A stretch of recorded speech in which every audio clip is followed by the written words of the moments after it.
nagdasal para sa aking kamatayan, pero iba ang ipinakita ng Diyos sa akin. Naranasan mo na bang malaman na may nagsasalita laban sa iyo ng masama at hindi mo man lang alam? Gusto kong ibahagi ang isang kamakailang karanasan ko. Noong una, nabigla ako, natakot ako. Pero ang nangyari pagkatapos noon ay tuluyang nagbago kung paano ko nauunawaan ang pag-ibig at proteksyon ng Diyos. Samahan mo ako. Maaaring mabago ng patotoong ito. Kung paano mo tinitingnan ang sarili mong buhay. Isang araw, may nangyari na talagang yumanig sa akin. Narinig ko ang kapitbahay ko na nagdarasal. Nagdarasal siya na sana ay mamatay na ako. Nang marinig ko ang mga salitang iyon, parang nahulog ang puso ko.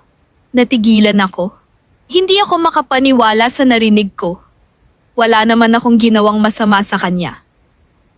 Hindi kami nagkaroon ng pagtatalo. Walang alitan. Wala talaga. Magkapit-bahay lang kami. At naroon siya, binipikas ang kamatayan laban sa buhay ko. Sa una, nakaramdam ako ng takot.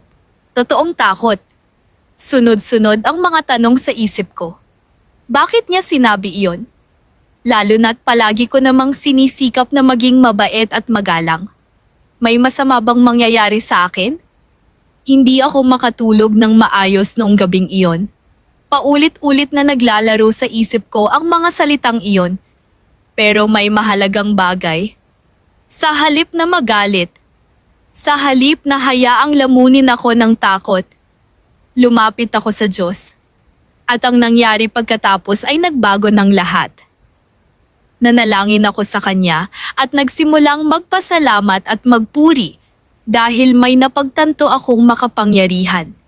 Kahit may nagnanais ng masama sa akin, mas dakila ang pag-ibig ng Diyos. Naramdaman ko sa puso ko na pinaalalahanan ako ng Diyos ng Kanyang patuloy na presensya at hindi matitinag na pagmamahal para sa akin. Para bang sinasabi ng Diyos, narinig mo iyon, hindi para takutin ka, kundi para ipakita sa iyo na pinoprotektahan kita. Sa sandaling iyon, nagbago ang buong pananaw ko. Alam mo ba kung ano ang napagtanto ko? Minsan hindi natin alam na may nagsasalita pala laban sa atin. At gayon pa man, walang nangyayari. Bakit? Dahil pinoprotektahan tayo ng Diyos sa buong panahon. Marahil hinayaan ng Diyos na marinig ko iyon para sa isang dahilan. Hindi para magdulot ng takot, kundi para ipakita ang Kanyang proteksyon. Para ipaalala na ang Kanyang pag-ibig ay mas makapangyarihan kaysa sa anumang sumpa. Mas dakila kaysa sa anumang salitang binigkas sa kadiliman. Naniniwala ako na mas malakas ang pag-ibig ng Diyos. Ang Kanyang proteksyon ay laging kasama ko at ang layunin niya para sa buhay ko ay mabuti. Pagkatapos, sa mga sumunod na araw, nalaman ko na ang kapitbahay ko ay may pinagdadaan ng problema sa pag-iisip. At bigla, nakaramdam ako ng awa at nagsimula akong ipagdasal ang kanyang kagalingan. Doon ko nalaman. Nabigo ang kaaway. Natutuhan ko na maaaring maghasik si Satanas ng takot, galit o puot. Gusto niya akong matakot. Gusto niya akong magalit. Gusto niya akong mapuot. Pero tumanggi akong hayaang mag-ugat ang mga damdaming iyon. Sa halip, pinili kong magtiwala kay Jesus. Pinili kong magtiwala sa Kanya at maniwala sa Kanyang pag-ibig para sa akin. Mas pinatatag ng karanasang ito ang pananampalataya ko kaysa sa anumang panahong madali ang lahat. Dahil ngayon alam ko, walang sandatang ginawa laban sa akin ang magtatagumpay. Walang salitang binigkas laban sa akin ang may kapangyarihan sa buhay ko. At marahil nanonood ka ngayon, marahil may nagsasalita laban sa iyo. Marahil pakiramdam mo ay inaatake ka. Hindi nauunawaan. Pinupuntirya. Hayaan mong sabihin ko ito sa iyo. Kung ang Diyos ay nasa panig mo, sino ang makakalaban sa iyo? Kapag may nagnanais ng masama laban sa iyo, ang Diyos ay nagsasalita pa rin ng proteksyon para sa iyo. Hindi ka walang bantay. Hindi ka nag-iisa. At patuloy akong naniniwala na ang layunin ng Diyos para sa buhay ko ay hindi maaaring kanselahin ng mga salita ng iba.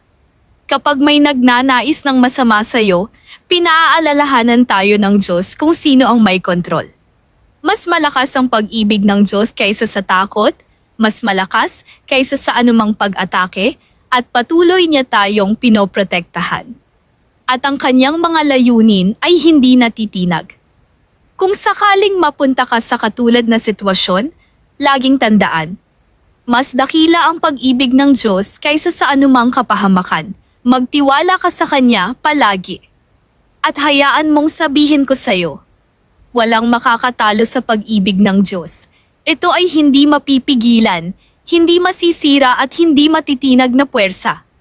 Ano man ang pag-atake na dumating sa atin, ang pag-ibig ng Diyos ang laging nagtatagumpay. Itinuro rin sa akin ng karanasang ito na kahit sa mahihirap na sandali, dapat tayong manatiling matatag sa pananampalataya. Mahalaga ang ating tugon. Piliin ang pananampalataya kaysa sa takot, magtiwala sa kanyang pag-ibig, at hayaang ang kanyang kapayapaan ang gumabay sa iyong puso. Walang anuman, walang salita, walang gawa, walang kadiliman ang makapagtatagumpay laban sa pag-ibig ng Diyos.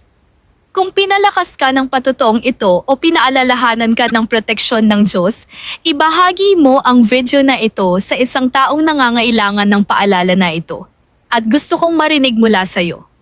Naranasan mo na bang harapin ang ganitong negatibidad ngunit naramdaman mong pinrotektahan ka ng pag-ibig ng Diyos? Ibahagi mo ang kwento mo sa comments para mapalakas natin ang isa't isa.